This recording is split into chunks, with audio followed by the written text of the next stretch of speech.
ये किसी समाज में बंटवारे के मतलब बंटवारा हो सकता है, किसी समाज में आपसी में मनमुटाव हो जाता है। अभी आज घुसखोर पंडित आया है, कल कहीं घुसखोर यादव, कहीं घुसखोर राजभर, घुसखोर मतलब हर समाज को टारगेट किया जा सकता है। घुसखोर पंडित को कैसे देखते हैं? पत्रकार महोदय, सबसे बड़ी बात यह है कि घूसखोर पंडित, अब फिल्म का टाइटल देखिए, अब फिल्म को पास करने के पहले एक सेंसर बोर्ड होता है। कोई भी फिल्म, उसमें कोई आपत्तिजनक पोस्ट, आपत्तिजनक वीडियो, आपत्तिजनक किरदार, आपत्तिजनक टाइटल होता है तो फिल्म पर प्रतिबंध लगाने का काम सेंसर बोर्ड करती है। अब बताइए, सेंसर बोर्ड में बैठे जिम्मेदार लोगों ने ये अनदेखी कर दी और उसके हीरो है मनोज वाजपेयी। देश में सनातनियों की सरकार चल रही है, यानी भारतीय जनता पार्टी की सरकार है, सेंसर बोर्ड भी उन्हीं का है, भारत सरकार का। तो कैसे रिलीज हो गई घुसखोर पंडित? घुसखोर पंडित नाम देके। नमस्कार, आप देख रहे हैं नेशनल संगम। इस समय मौजूद हूँ राजधानी लखनऊ के दारुस्सपा पे, और विषय आज जो है देखा जाए तो उत्तर प्रदेश में कहीं ना कहीं सियासत गर्म नजर आती है। एक सीरीज आई है पंडित घूसखोर। अच्छा, ये टाइटल क्यों दिया गया है, इसका क्या तर्क था और इस पे क्यों हंगामा होने लगा है? और देखा जाए इस पे जो है हजरतगंज में जो है एक FIR भी पुलिस द्वारा जो है दर्ज कराया गया है। लेकिन ये वेब सीरीज का टाइटल क्यों रिलीज हुआ, ऐसा टाइटल क्यों रखा जाता है जो विवादों में आ जाता है, इसी जो है हम लोगों से चर्चा करेंगे। आपका क्या नाम? बिंदुसार। अच्छा, जिस तरीके से देखा जाए ये टाइटल आया है, इसको बड़ा हंगामा हो रहा है, FIR दर्ज हो गया है, घूसखोर पंडित, इसको कैसे देखते हैं? पत्रकार महोदय, सबसे बड़ी बात यह है कि घूसखोर पंडित, अब फिल्म का आप टाइटल देखिए, अब फिल्म को पास करने के पहले एक सेंसर बोर्ड होता है। कोई भी फिल्म, उसमें कोई आपत्तिजनक पोस्ट, आपत्तिजनक वीडियो, आपत्तिजनक किरदार, आपत्तिजनक टाइटल होता है तो फिल्म पर प्रतिबंध लगाने का काम सेंसर बोर्ड करती है। अब बताइए, सेंसर बोर्ड में बैठे जिम्मेदार लोगों ने ये अनदेखी कर दिया, टाइटल की ही अनदेखी कर दिया। क्यों कर दिया? क्योंकि उनको मोटा पैसा मिल गया। मोटा पैसा किसने दिया? नेताओं ने। देखिए, मैं आपको बड़ी गंभीरता वाली चीज बता रहा हूँ, सेंसर बोर्ड में नेताओं के ही जानने वाले लोगों को जगह मिलती है। अरबपति खरबपति इस देश की राजनीति चला रहे हैं। हम लोग समझते हैं कि जो नेता देश चला रहे हैं, नेता नहीं चला रहे हैं, यहाँ व्यापारी देश चला रहे हैं। और व्यापारी जानते हैं कि उत्तर प्रदेश का चुनाव नजदीक है, फिर पश्चिम बंगाल में चुनाव चल ही रहा है, तो नेताओं ने पैसा दे करके ऐसी विवादित फिल्म तैयार कराई और पैसा ही दे करके व्यापारियों ने ऐसी फिल्म में को पास करा दिया। सेंसर बोर्ड की अनदेखी हो गई। और अब रही बात ब्राह्मण समाज की, तो इनको और कोई टाइटल नहीं मिला। अरे किसी का नाम रख देते, किसी स्थान का नाम रख देते, या हिम्मत थी निर्माता और निर्देशक में तो किसी कौम का नाम रख देते, किसी और जाति का नाम रख देते। घूसखोर पंडित इसलिए रख दिया कि पंडित विरोध करेगा नहीं और पंडित ही राजनीतिक हाशिए पर है, तो उसी का इस्तेमाल करो। मैं फिल्म निर्माता को एक संदेश देना चाहता हूं कि पंडित या ब्राह्मणों को फुटबॉल ना समझो। दूध दही है यदुवन की जमावे चाहे कोई, दूध दही है यदुवन की जमावे चाहे कोई, मूछें है ठगुरन की रखावे चाहे कोई, और पैसा है बनियों का कमावे चाहे कोई, राजनीति है बभनन की चलावे चाहे कोई। जो ये षड्यंत्र कर रहे हैं पर्दे के पीछे, उनको बताना चाहता हूं कि सन 1950 के बाद कांग्रेस लगातार उत्तर प्रदेश में राज की है और ब्राह्मण मुख्यमंत्री रहा है। कांग्रेस जहां जहां सत्ता में रही है, ब्राह्मण वहां वहां नेतृत्व में रहा है।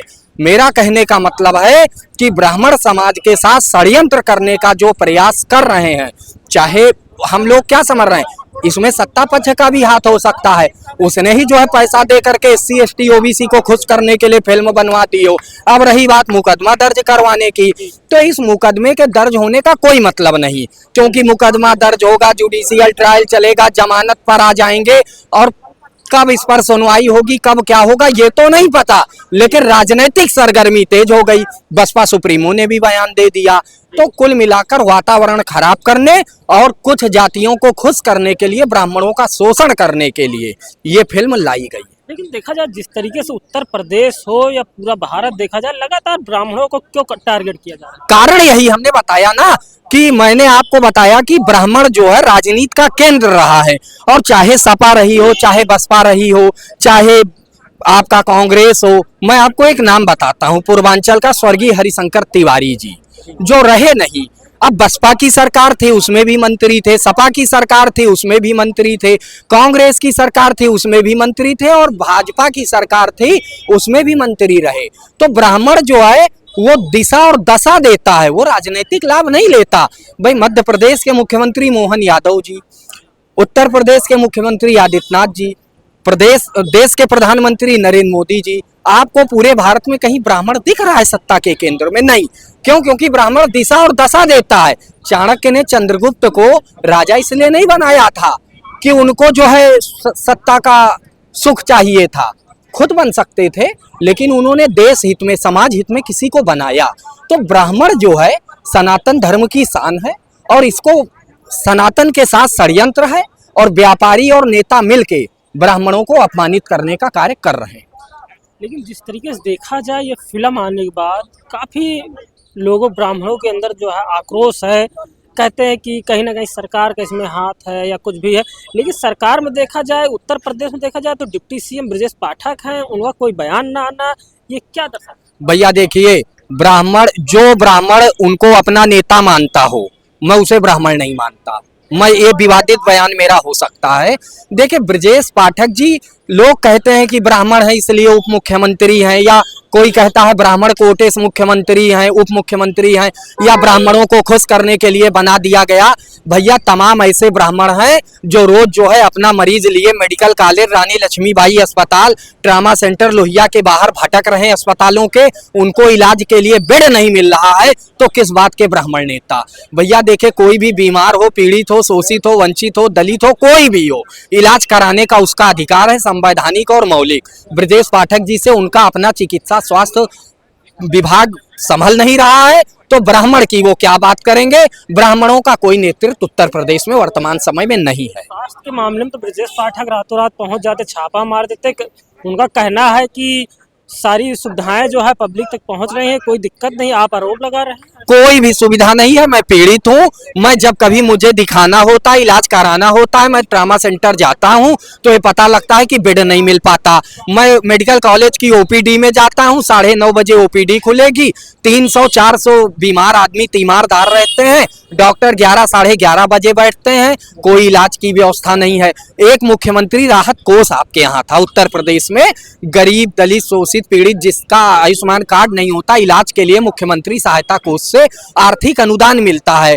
उसमें जो है, जब आदरणीय अखिलेश यादव जी मुख्यमंत्री थे तो मैंने देखा था, अगर 5 लाख का अस्पताल से एस्टीमेट बनता था तो 5 लाख रुपए इलाज के लिए समाजवादी पार्टी के शासन में दिया जाता था। और जब से योगी जी मुख्यमंत्री बने, अगर अस्पताल जो है 5 लाख का अग्रण करता था तो 2.5 लाख रुपए इलाज के लिए जाते थे। और वित्तीय वर्ष 2025-26 में तो इलाज के लिए 50,000 रुपए भेजा गया है। यदि 5 लाख रुपए का एस्टीमेट है तो मुख्यमंत्री राहत कोष से बीमार आदमी के इलाज के लिए मुख्यमंत्री जी के द्वारा 50,000 रुपए की मदद की गई, आंकड़ों में है। जबकि ये तो गरीबों के लिए है। मुख्यमंत्री जी को आशीर्वाद देगा आदमी, तो इलाज की कोई व्यवस्था उत्तर प्रदेश में नहीं। 5 लाख तो दे रहे हैं। नहीं, 50,000 दे रहे हैं। भाई मैं कितने आंकड़े बता दूं? आप चले जाइए Apollo, Medanta, Lohia medical college, कहीं पूछ लीजिए, अगर मुख्यमंत्री राहत कोष से मिला हो तो 5 लाख के एस्टीमेट पर 50,000 रुपए मिला है। मैं आपको एविडेंस दे दूंगा, जरूरत पड़ेगी। एक आदमी का जो है करीब 4 लाख रुपए का एस्टीमेट था, उसको केवल 50,000 रुपए मिला है। मैं ऑन कैमरा बोल रहा हूं। अगर भारतीय जनता पार्टी के कार्यकर्ता मेरे पर मानहानि का मुकदमा करें तो मैं उनको जवाब दूंगा, एविडेंस के साथ बोल रहा हूं। मैं जनता के बीच में रहता हूं।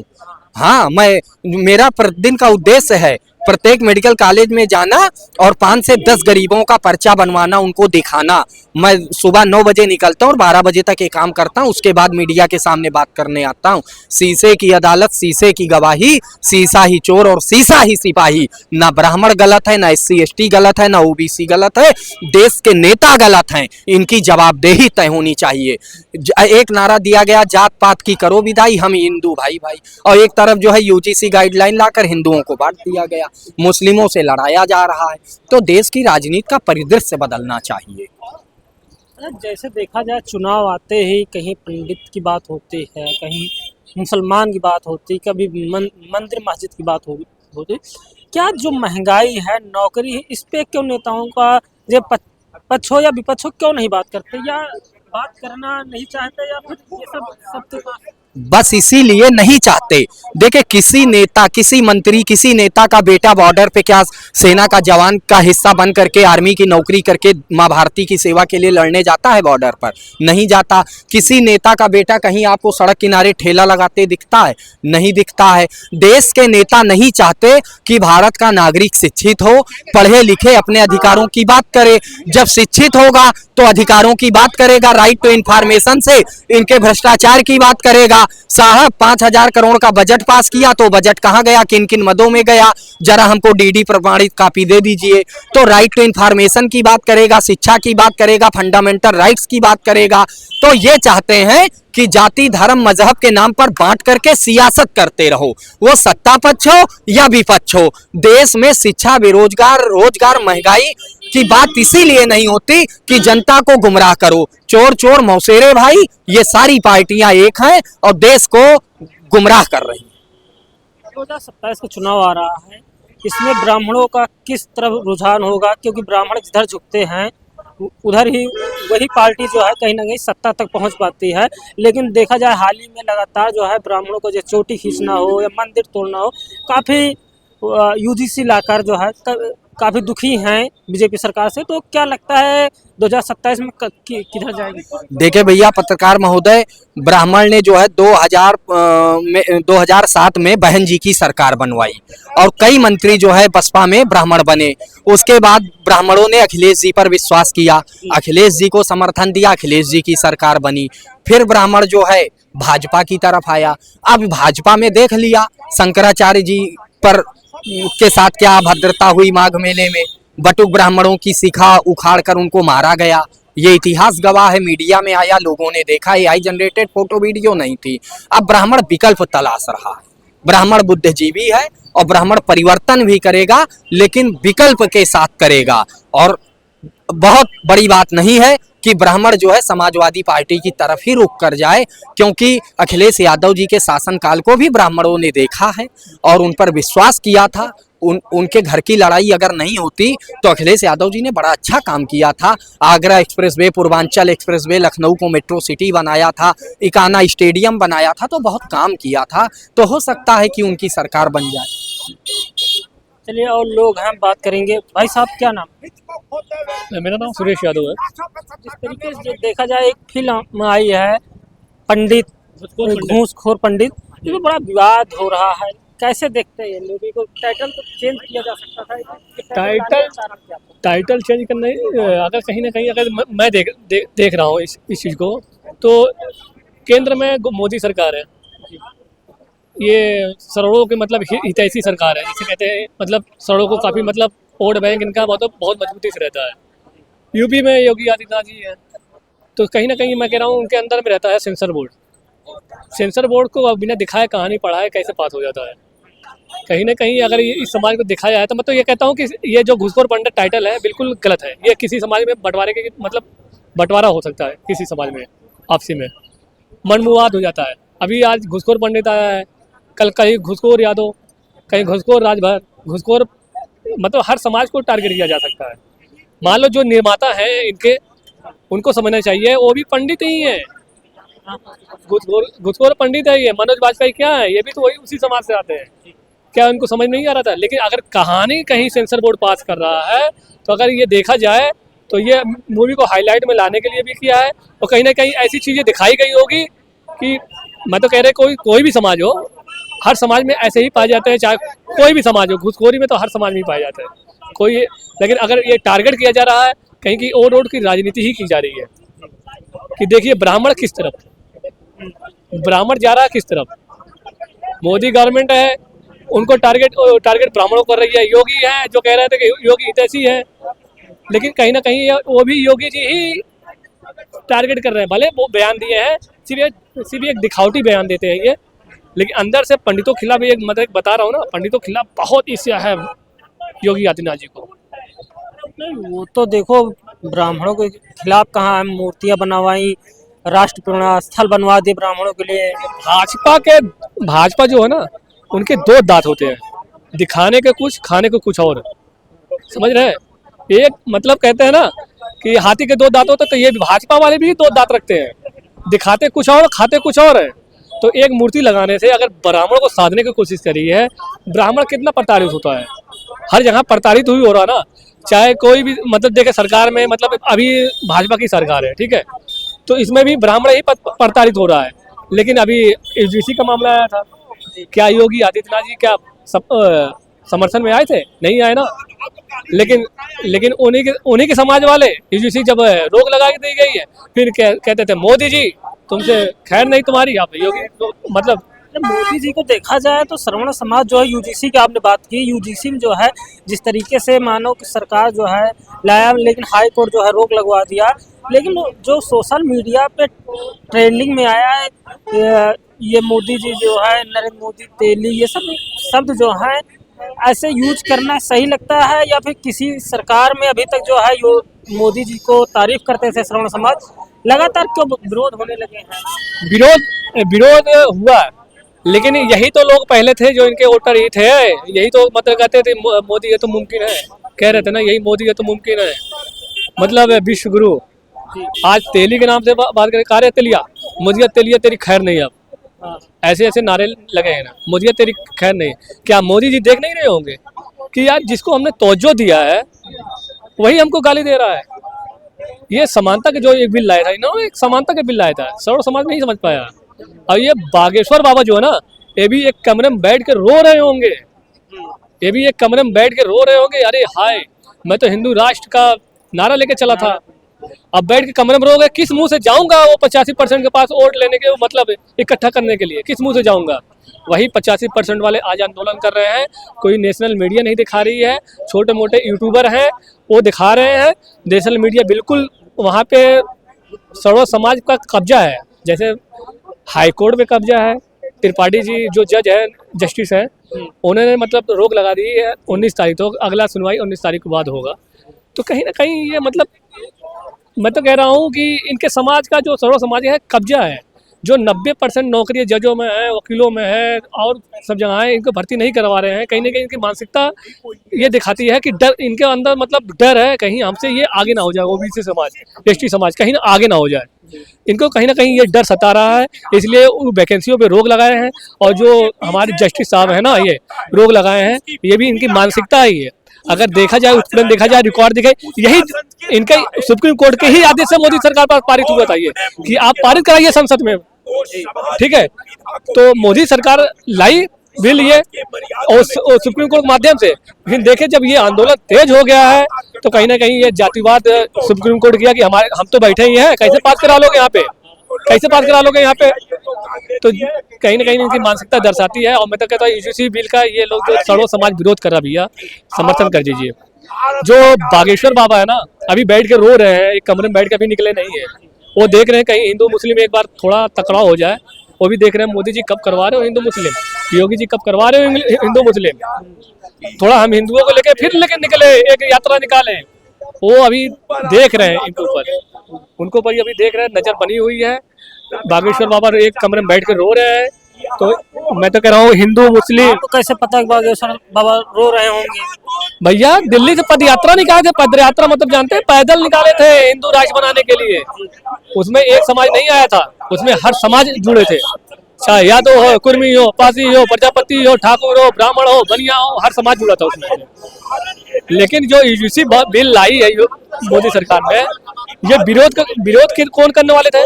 विरोध यही 15% वाले करने वाले थे ना, इनका मुखौटा उजागर हो गया।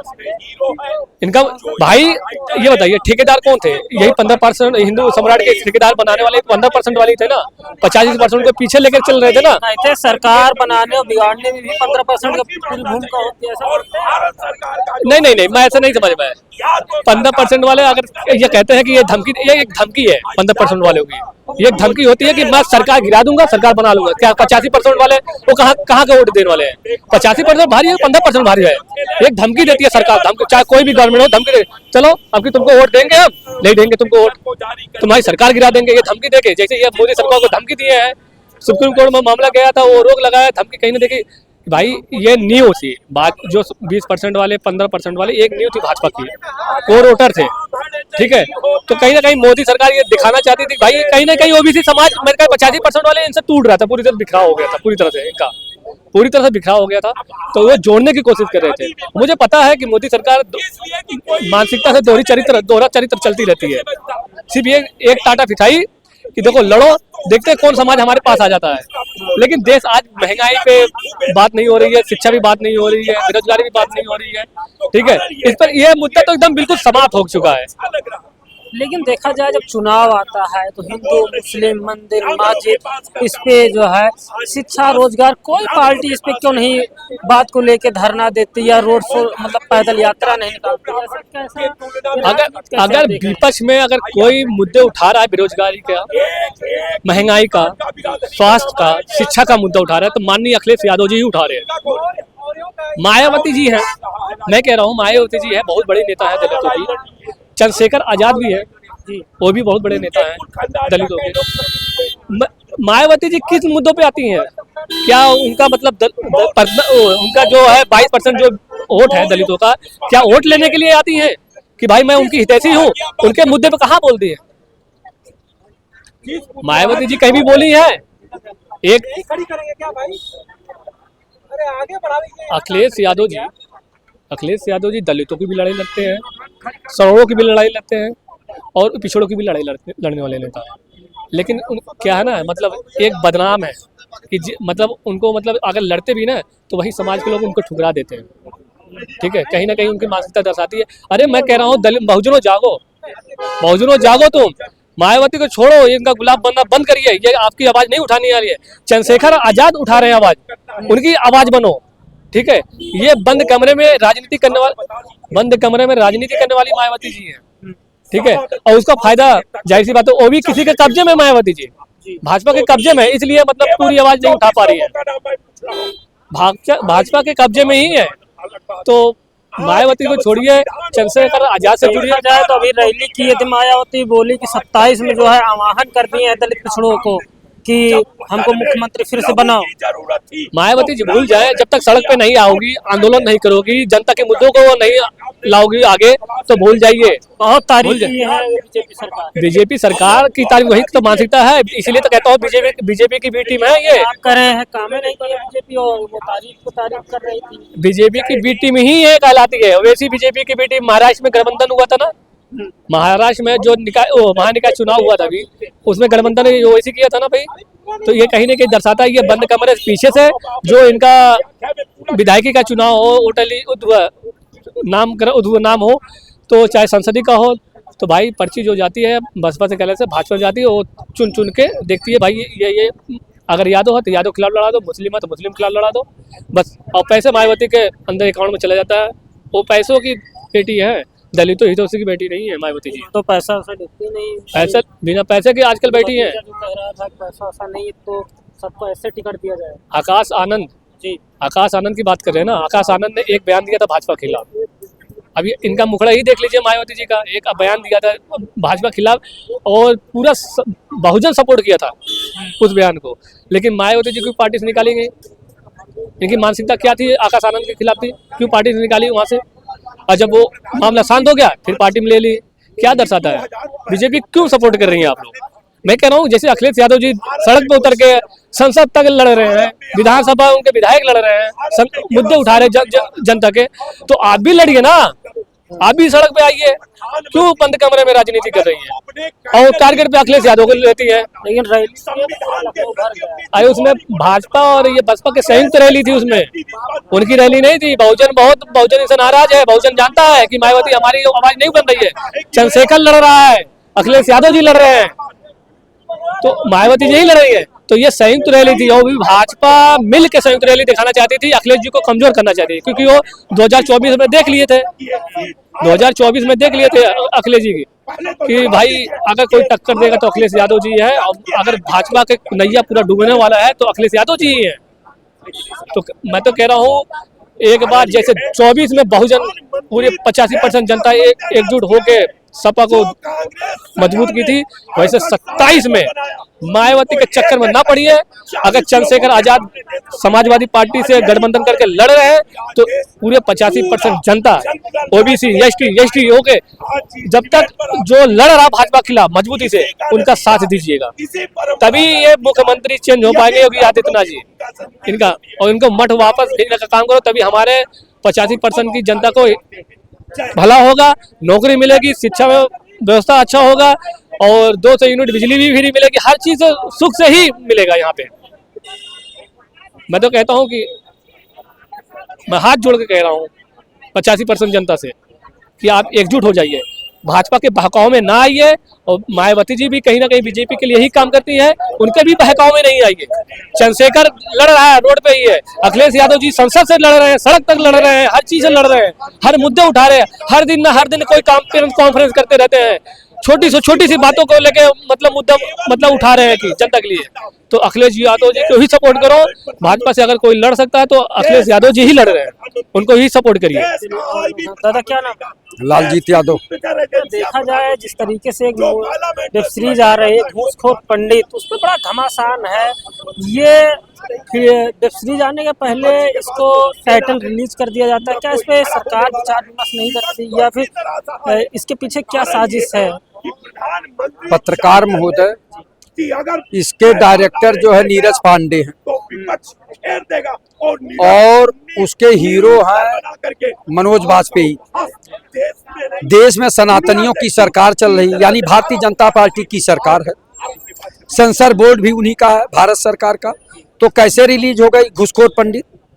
घूसखोर पंडित नाम दे के ये लोग केवल पैसा कमाना चाहते हैं, और एक तरह की यहाँ प्रोपगंडा फैल गया है कि ब्राह्मणों को अपमानित करने का काम चल रहा है। वो शायद उस पे जो है हजरतगंज थाना में जो है FIR भी हो गया है।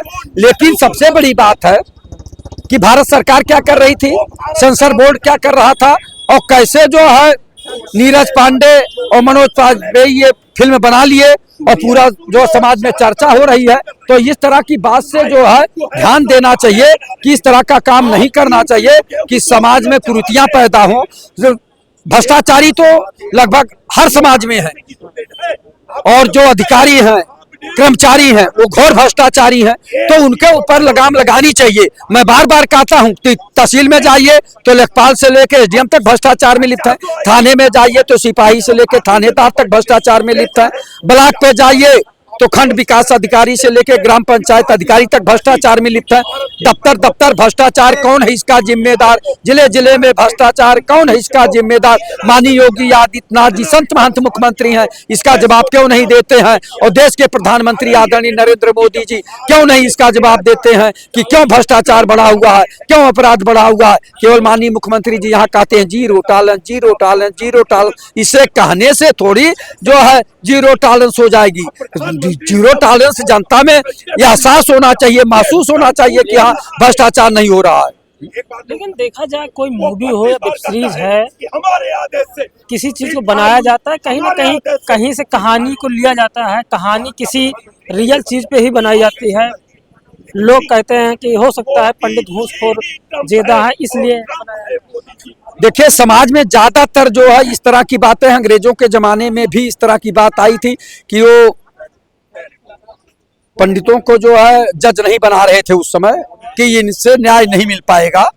तो उसी तरह से जो पांडे जी हैं और जो हीरो हैं वाजपेयी जी, ये उसी तर्ज पे बनाए होंगे। लेकिन ब्राह्मण समाज बहुत आहत है, दुखी है, और वो तो बना दिए अपना घूसखोर पंडित नाम से पिक्चर बना दिए। अब पूरे देश में चल रहा है, अब उसको रोको या कुछ भी करो, अब तो वो अपमानित हो ही गए, नंबर एक बात। और कहीं न कहीं उन्होंने जो आप कह रहे हैं कि सच्चाई को लेके ही कोई पिक्चर बनाई जाती है, तो बनाए होंगे, वो लोग अपना समझें। लेकिन सेंसर बोर्ड को ध्यान देना चाहिए था। सेंसर बोर्ड विशेषकर उस पर जो है रोक लगाना चाहिए था कि जिससे समाज में वैमनस्यता न फैले, समाज में किसी को कोई अपमानित न करे, इस तरह की बात होनी चाहिए। लेकिन कहाँ हो पा रहा है, आप ये बताइए। अब तो उन्होंने बना दिया पिक्चर और समाज में बात आ गई, और तमाम लोग इसके मानने वाले भी हैं। लेकिन जितने अधिकारी और कर्मचारी हैं ज्यादातर भ्रष्टाचारी हैं,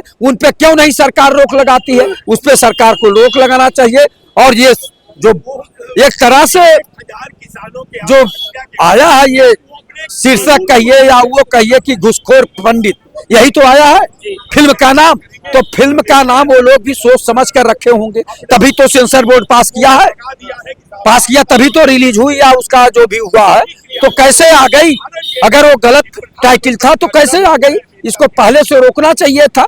लेकिन हाँ, मैं ये जरूर कहूंगा कि अगर किसी बात से किसी समाज को दुख हो रहा है या कोई समाज अपमानित हो रहा है तो ऐसी बात नहीं कहना चाहिए कि कोई समाज अपमानित हो, आहत हो। इससे बचना चाहिए। लेकिन देखा जाए लगातार जो है जे संत को लेके हो या बीजेपी विधायक बैठक कर लिए या देखो अभी मूवी का जो टाइटल लेके लगातार पंडितों को टारगेट किया जाता है, या फिर 27 में पंडित लोग किधर जाने वाले हैं ऐसा। देखिए, फिल्म से उसका कोई लेना देना नहीं है। ब्राह्मण समाज अपना मूड बदल लिया है। भारतीय जनता पार्टी की सरकार में शंकराचार्य के जो है अपमानित किया गया। उनके बटकों के साथ जो 8 साल से 12 साल 15 साल के बच्चे थे उनका शिखा घसीट घसीट के मारा गया, अपमानित किया गया। उनसे शंकराचार्य होने का सर्टिफिकेट मांगा गया। तो ये इस तरह का जो है गलत काम हो रहा है। और जो है माननीय मुख्यमंत्री योगी आदित्यनाथ जी हैं, संत महंत मुख्यमंत्री हैं और सनातनी भी हैं, तो इन सनातन धर्म का एक तरह से अपमान हो रहा है कि शंकराचार्य से आप जो है शंकराचार्य होने का प्रमाण मांगेंगे। ये कहाँ का नियम है? शंकराचार्य से प्रमाण नहीं मांगा जाता है। शंकराचार्य तो पहले से हैं, जब देश आजाद नहीं हुआ था, संविधान बना नहीं था, तब भी शंकराचार्य हुआ करते थे। तो ये माननीय योगी आदित्यनाथ जी संत महंत मुख्यमंत्री हैं और गोरक्षक पीठ के पीठाधीश भी हैं। उसके बाद भी उत्तर प्रदेश में गाय काटी जा रही हैं, तो अपना कर्तव्य निभाएं। पहले तो गोहत्या बंद करावें।